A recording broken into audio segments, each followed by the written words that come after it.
Olá, eu sou Helena Farias. E eu sou Shirley Abreu. E nós somos as Mães Enfermeiras. Bom, esse vídeo é para contar um pouquinho sobre a nossa história. Como é que nós começamos, como é que nós chegamos até aqui. E posso começar dizendo que desde criança eu acompanhava minha mãe na maternidade. Minha mãe é enfermeira e trabalhava numa maternidade municipal aqui do Rio de Janeiro. E desde que eu me entendo por gente, eu ia dar plantão com ela. E nesses plantões era muito interessante, porque eu passava visita, ou seja, eu acompanhava essas mães logo no pós-operatório, no puerpério imediato, quando elas tinham acabado de ganhar neném. Então, nessa visita, nós avaliávamos como é que essa mãe ela estava recebendo esse bebê, como é que ela amamentava. E aquilo tudo era muito diferente para mim, porque eu era muito pequena. E além disso, eu também assistia partos. É lógico que eu comecei a assistir parto, eu acho que quando eu tinha uns 14, 15 anos. Foi quando eu comecei a assistir os partos e eu achava muito interessante. E dessa maneira, isso fez com que, instintivamente, inconscientemente, eu visse a enfermagem como uma possibilidade de trabalho. E o interessante é que, por mais que, quando eu completei 18 anos, que foi quando eu tive que escolher a minha carreira para fazer o vestibular, quando eu disse à minha mãe que eu ia fazer enfermagem, ela se surpreendeu. E ela achou muito diferente aquela minha escolha. Diferente no sentido de que ela queria que eu escolhesse algo em que eu ganhasse dinheiro. Olha só, como assim na enfermagem nós não ganhássemos dinheiro, né? Mas ela queria que eu ganhasse dinheiro. E naquela época, a profissão do futuro, a profissão que estava em voga, que estava em alta, era a informática. E ela falava pra mim, faz informática, faz informática. Eu falava, eu detesto informática, mãe, o que eu vou fazer lá? Eu não gosto disso. Eu gosto de lidar com pessoas. E é claro que ela apoiou a minha decisão. Ela falou, olha, tudo bem, mas depois não diga que eu não te avisei. E eu segui. E eu comecei, assim, a minha formação. Então, eu comecei mais ou menos assim também. Minha mãe queria que eu fizesse informática, meu pai, porque na época também era informática, era processamento de dados. Eu fiz um ano de processamento de dados, eu fiz um ano de contabilidade e desisti. Simplesmente fui lá sozinha, fiz a prova e passei na época como técnico no ensino médio. E aí meus pais na época falavam, você é louca, vai ser técnica de enfermagem, vai morrer de fome, vai passar fome. Mas era o que eu amava fazer desde criança. Então, desde criança eu sempre quis cuidar dos outros. Então, para mim não existia mais outra coisa que não fosse na área da enfermagem. Como eu ainda estava no ensino médio, eu fui fazer o técnico de enfermagem. Fiz o primeiro curso do Rio de Janeiro de saúde pública, que era de graça, né, na FETEC, como técnico de enfermagem. E foi onde eu me apaixonei pela materno-infantil e dali eu já comecei a trabalhar. Quando eu terminei, trabalhei em emergência pediátrica e eu via muitos bebês doentes. E eu não entendia por que tanto bebê doente, se o leite é o melhor alimento, se o leite é bom, por que tanto bebê doente? E eu via que muitos daqueles bebês não mamavam no peito. A maioria que batia na emergência, ele não mamava no peito. E eu comecei lá na emergência, como técnica de enfermagem ainda, ensinar as mães, explicar para elas como era importante para aquele momento que o bebê estava doente, ele mamar no peito. E realmente eu via resultado. O bebê que tinha um diagnóstico de ficar 20 dias, às vezes ficava uma semana só e ninguém entendia que ele se recuperava tão rápido. E aí eu comecei, na onde eu morava, a cuidar dos bebês dos vizinhos. Então, tá com cólica, chama a Shirley. Tá com dor no peito, chama a Shirley. E eu fazia com o maior prazer, porque eu via que aquilo era como se fosse, aquilo emanava de mim a vontade de ajudar aqueles bebês a amamentar, a ter o acesso àquilo, a cuidar dos bebês. E aí eu fui para a área da neonatologia. Fiz faculdade, me formei e comecei a trabalhar em maternidade. E ali eu comecei a ver como era importante também na maternidade, já na maternidade, aquele bebê ter acesso, como era gratificante ver o sorriso daquela mãe, o olhar da mãe olhando para o bebê amamentando, é a coisa mais maravilhosa para mim. E aí eu fui trabalhar na saúde da família, e na saúde da família eu encontrei uma pessoa que me inspirou muito, que foi a minha amiga Zilda, e ela tem um trabalho lindo com a amamentação. E a gente começou a trabalhar, capacitar os profissionais a fazer isso, a ensinar outras mães como amamentar. Então a gente capacitava os profissionais das clínicas da família para poder cuidar dos bebês e das mães, ensinando elas a amamentar, ensinando elas a como cuidar desses bebês. E isso para mim foi o marco, foi o diferencial, foi o divisor de águas, porque eu vi que amamentar não é um simples ato, né? Amamentar, todo mundo amamenta, o cachorrinho, a cadeirinha amamenta seu cachorrinho, a gatinha amamenta seu gatinho, mas é difícil, né? É complexo. E aí eu pude vivenciar várias formas de ajudar uma mãe, ajudar esse bebê. E eu continuei o meu trabalho. E aí, trabalhando em UTI neonatal, eu vi como é uma questão de vida ou morte, muitas vezes, amamentar. Amamentar nem sempre é só alimentar, é uma questão de vida ou morte. Eu vejo todos os dias bebês 500 gramas, 600 gramas lutando pela vida.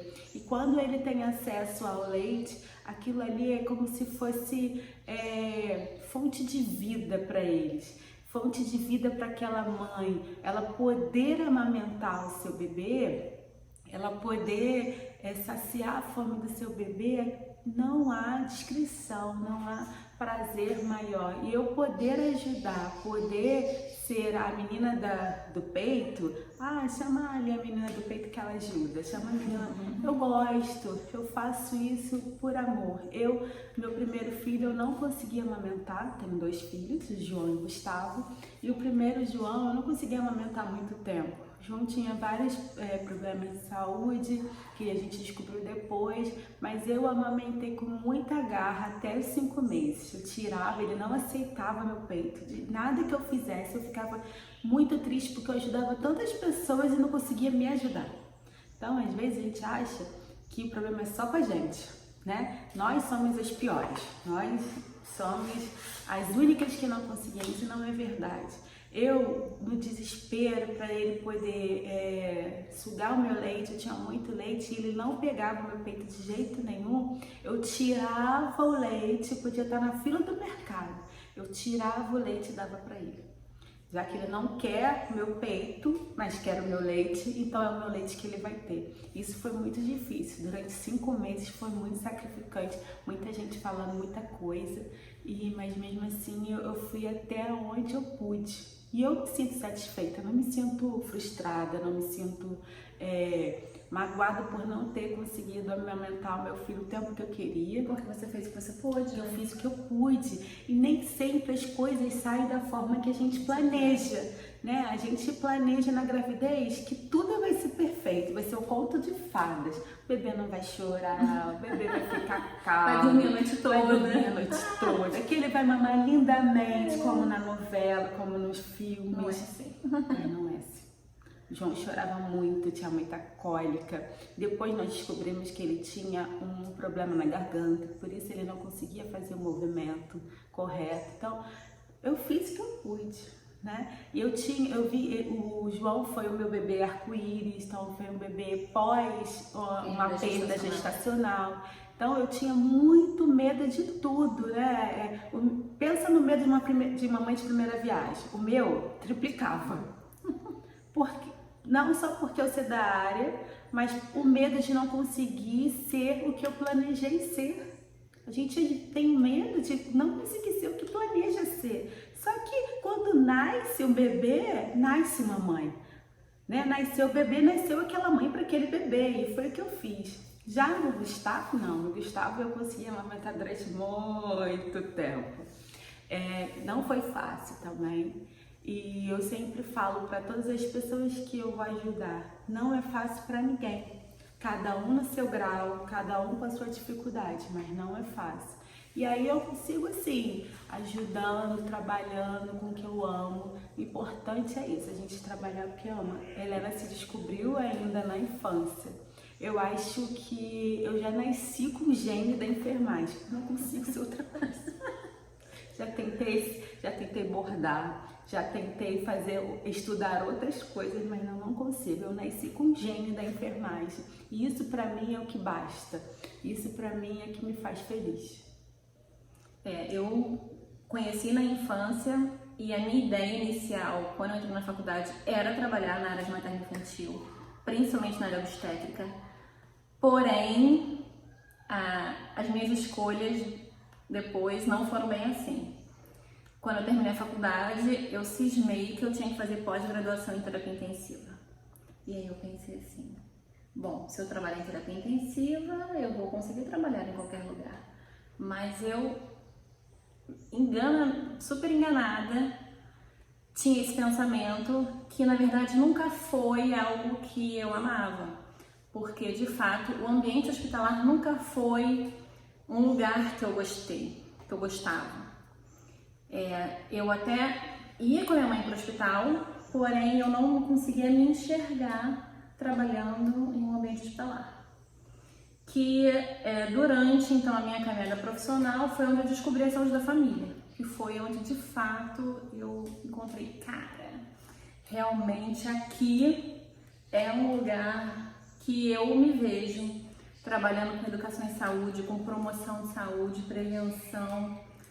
Não é fácil, porém é um lugar que você precisa ter muita criatividade para trabalhar com pessoas e entender que a família ela é múltipla, ela é complexa e você precisa enxergar diversas necessidades que a saúde na verdade não dá conta.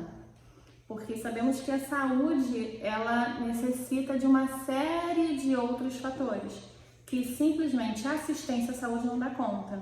Mas nós podemos mostrar para essa família um caminho que ele pode seguir para trilhar uma vida, digamos, saudável para eles. Mas até então eu trabalhava dando aulas na universidade, uma universidade aqui no Rio de Janeiro. E foi lá onde nós nos conhecemos. Importante falar isso. Né? Nós nos conhecemos na faculdade. Foi paixão a primeira aula.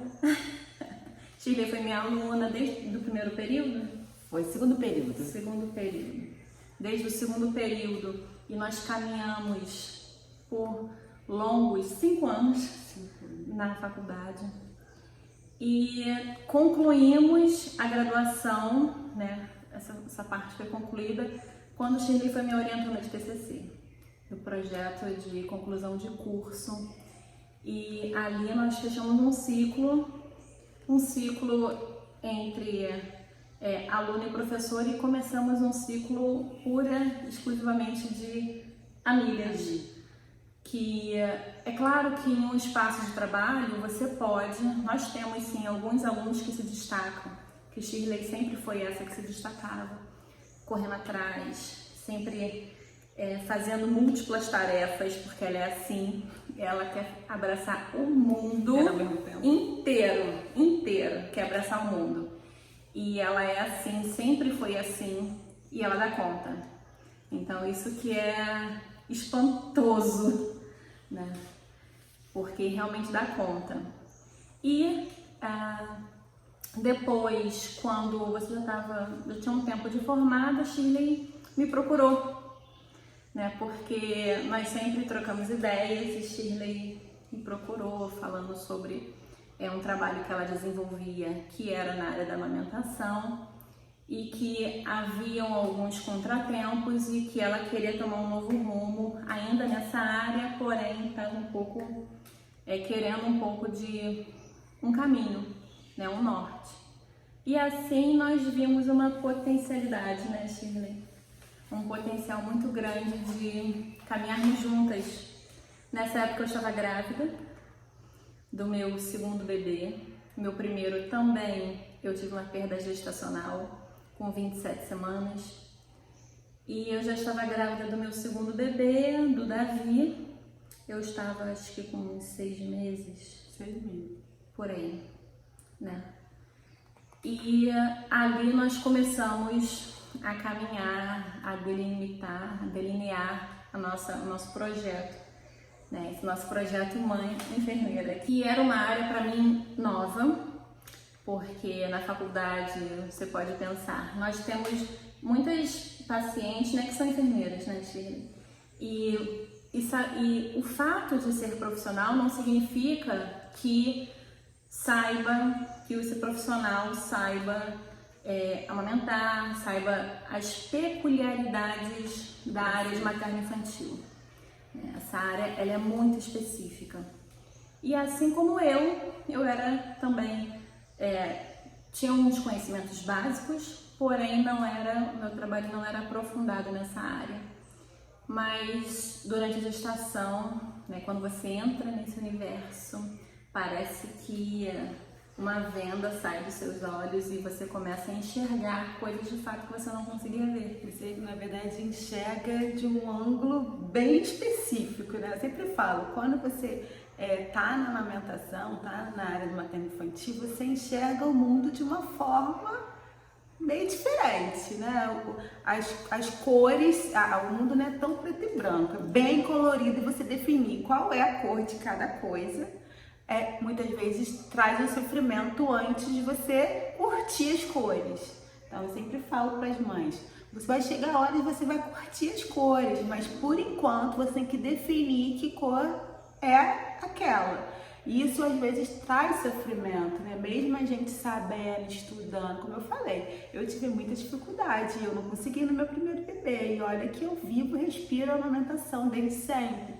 E no segundo eu já consegui, foi a mesma coisa com a Helena, no começo também a gente teve muita dificuldade, sim, né? As peculiaridades de cada mulher, às vezes torna uma barreira para a amamentação ser executada daquela amamentação de filme, né? Perfeita, sorridente, né? Das fotos.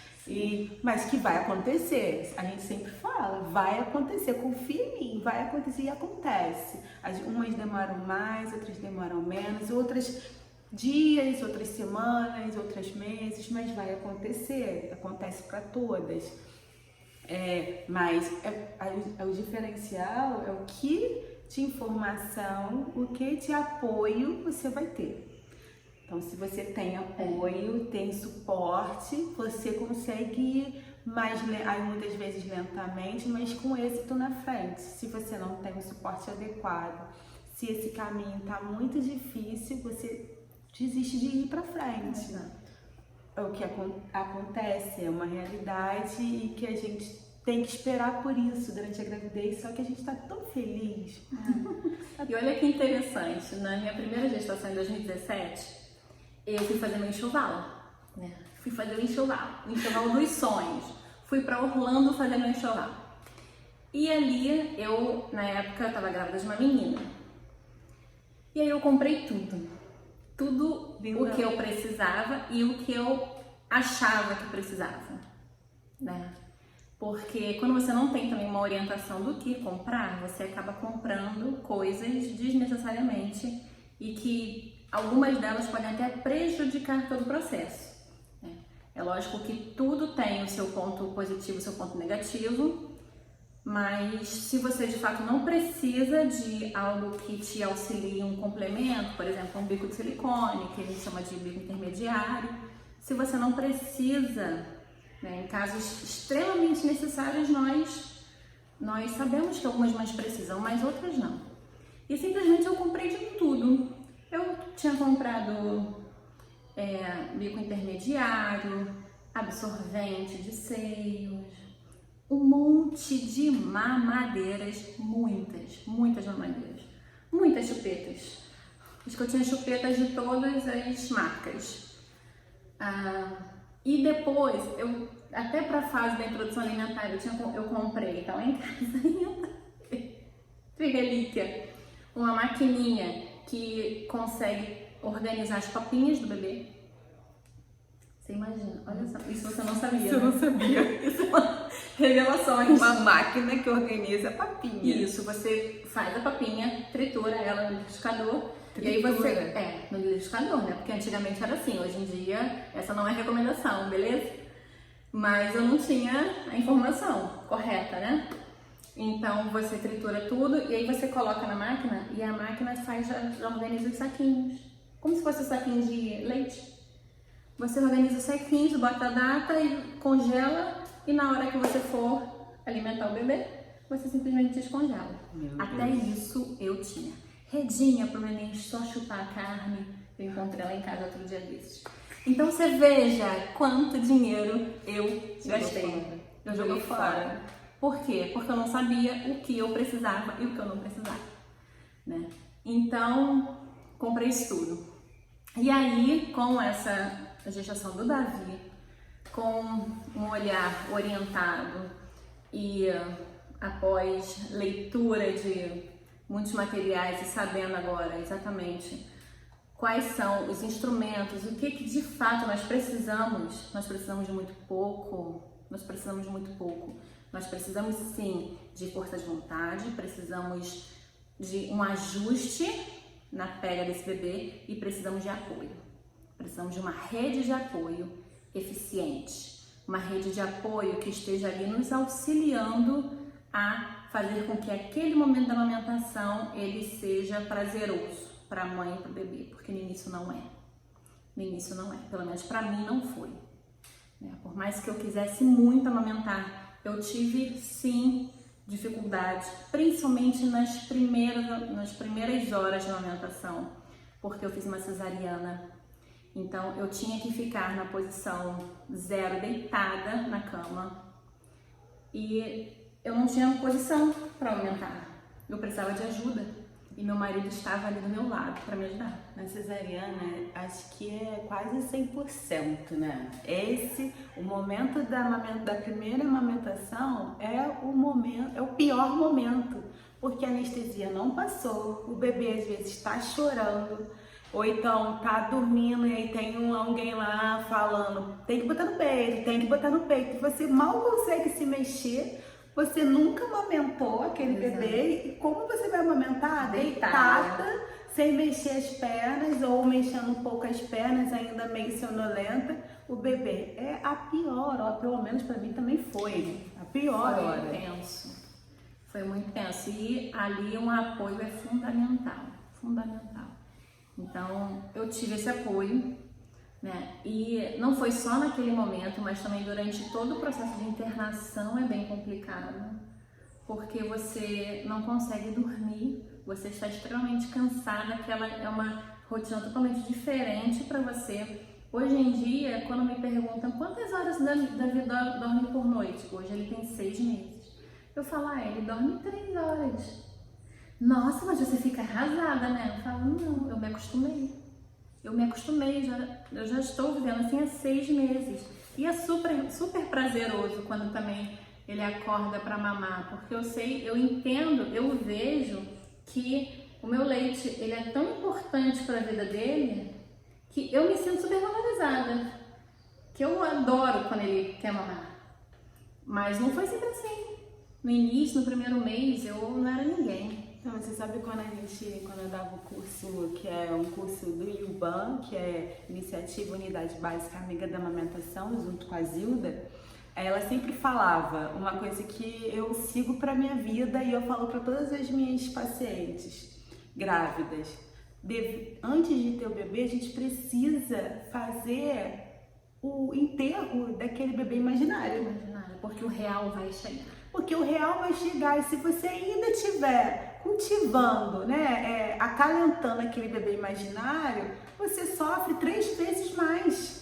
Porque no bebê imaginário, como a gente tinha falado, ele não chora, ele dorme a noite toda, ele mama, ele simplesmente abre a boca para mamar, ele mama divinamente, ele não faz muito cocô, ele não faz pouco cocô, ele não faz muito xixi, ele não faz pouco xixi, entendeu? Ele não tem cólica. Então, quando nasce aquele bebê real, né, nasceu o bebê real e você ainda tá com o bebê imaginário no colo, você sofre.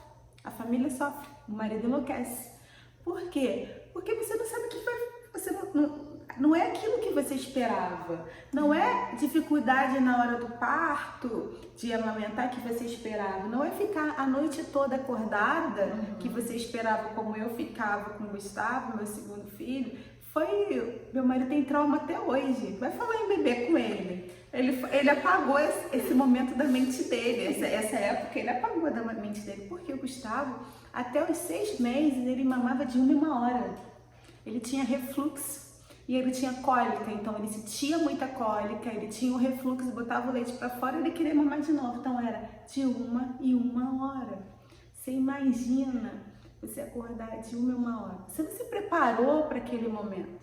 Você não se preparou porque durante a gravidez você dormiu o tempo que você queria. Tudo bem que no final fica meio difícil você dormir o tempo que você quer. Mas mesmo assim você dorme bastante. Mas mesmo assim você dorme bastante. Se você quiser ficar deitado, você fica deitado. Se você quiser levantar, você levanta. O neném nasceu, acabou isso. Então se ele for um bebê Gustavo, enlouquecedor, e você tiver que acordar de 1 em 1 hora e ele chorar de 11 horas da noite até 5 horas da manhã com cólica, você não suporta, você desenvolve outras questões por conta desse processo. Então, é preciso falar durante a gestação, é preciso buscar informação durante a gestação que possa te trazer, na hora que o bebê nasce, que você possa estar preparada. É lógico que por mais que você imagine como vai ser, não vai ser aquilo. Né? Já cheguei em casa que a mãe, aí eu fez o curso comigo, aí eu expliquei durante a gestação, ela super empoderada, ela ia, ela lia, ela tinha vários livros, só que ela estava esperando uma coisa tão ruim acontecer, que quando o neném nasceu e foi tudo bem, bebê na mamando divinamente, ela achou até estranho. Ela achou estranho, ela me chamou porque ela falou que aquilo não estava normal. Não estava normal, gente. Porque ela foi bem preparada. Porque ela foi tão bem preparada. Então, ela quis se preparar. Não, eu quero que você, no dia do neném nascer, que você esteja lá me esperando chegar no quarto. Porque se der alguma coisa errada, você tá lá para me ajudar. E ela assimilou tudo que ela aprendeu durante a gestação, com a pega direitinho, ajudando o bebê a sugar. Soube entender o tempo do bebê de pausa, soube entender quando o bebê tá com cólica, quando é choro, quando é choro de fome, quando não é, quando o bebê só quer o colinho. Você não precisa de mim, você foi muito uma boa aluna, né? E tá botando em prática. Mas por que isso? Porque ela se preparou, psicologicamente ela estava preparada. E isso é importante, se preparar psicologicamente durante a gestação. Com certeza. E desde então, nós fazemos juntas esse trabalho de acompanhamento, de consultoria presencial aqui no Rio de Janeiro e também oferecemos cursos online para auxiliar as mães nesse momento. Então, em algum momento da vida de vocês podem nos encontrar por aí, ou vocês podem nos encontrar tanto presencialmente aqui no Rio de Janeiro ou por aí pela rede, né?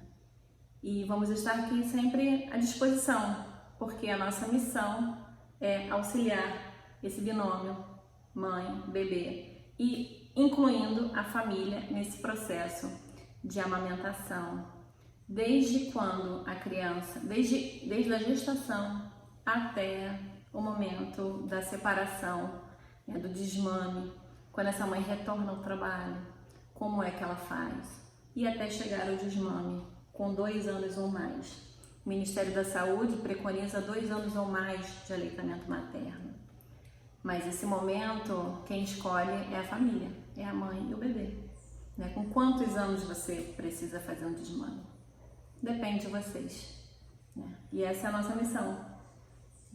Nossa missão que tem crescido, ela tem trazido muitos frutos. Né? Nós temos muitas mães com resultados positivos e que ao longo do caminho vocês vão ver por aqui.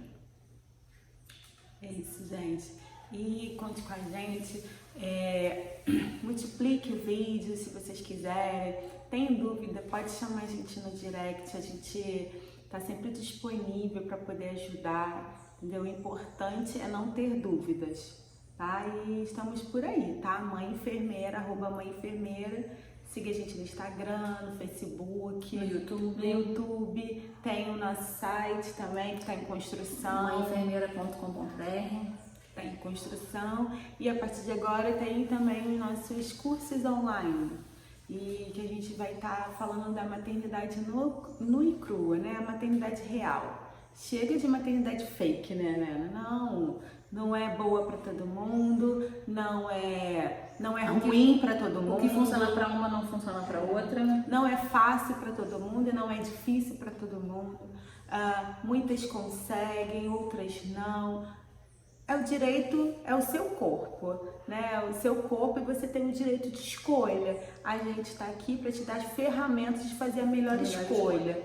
Mas se não for o seu objetivo, a gente está aqui para te apoiar também, porque nós seguimos o slogan de menos julgamento e mais acolhimento.